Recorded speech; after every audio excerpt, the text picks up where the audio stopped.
In Berlin, the past meets the present.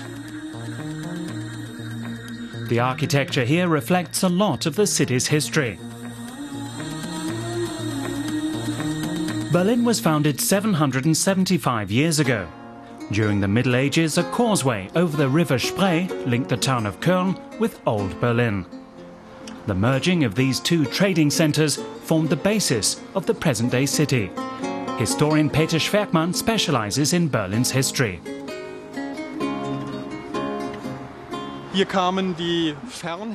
Traders came here from all around, from the east, west, north and south, bringing herring from the Baltic, beer from Hamburg, linen from Flanders, and taking away oak wood, for example.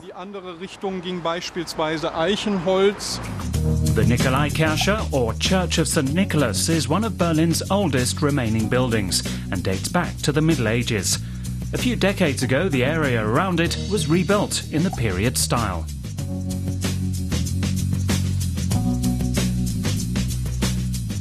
This is what the area looked like a century ago.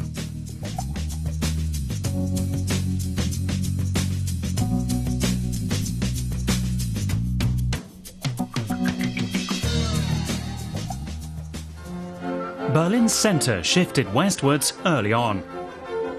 In 1647, trees were planted along the bridle path in front of the city palace, marking the beginning of Berlin's famous Unter den Linden boulevard. As Prussia's power grew, so did the street's grandness. King Frederick the Great was instrumental in developing the street in the 18th century. The monarch wanted it to reflect Prussia's cosmopolitan spirit.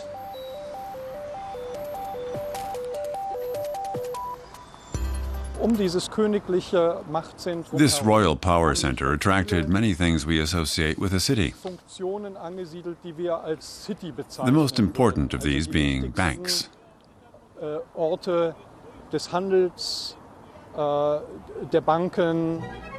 Early on, the street became a popular meeting place and always served to demonstrate power. Everyone from Napoleon to the Kaiser's soldiers and the Nazis used Unter den Linden as their stage.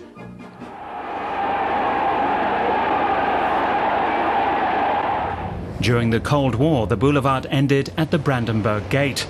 This was the border between East and West Berlin. A bit further west lies Potsdamer Platz, one of Berlin's most modern centres. Bold architecture characterises this square, which 200 years ago was located on the edge of the city.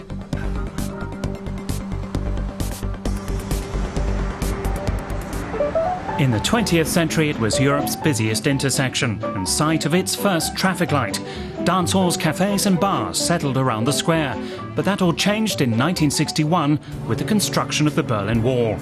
From this viewing platform, visitors to West Berlin could look over the wall to the no man's land in the east.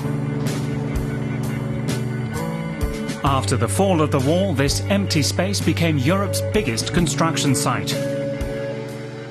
After 1990, people remembered its historic function, that this historic place was once the gateway to Berlin. The positioning of these two high-rises picks up on this gateway theme. Now cobblestones are the only reminder that the wall once stood here.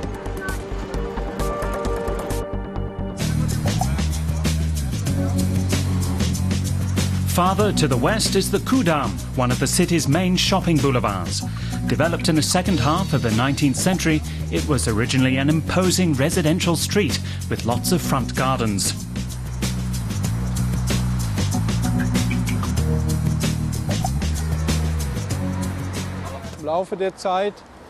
Over time, more and more stores and entertainment venues set up shop on the Ku-Damm, and the front gardens disappeared. The sidewalk was widened, and retail stores set up display cases for advertising purposes.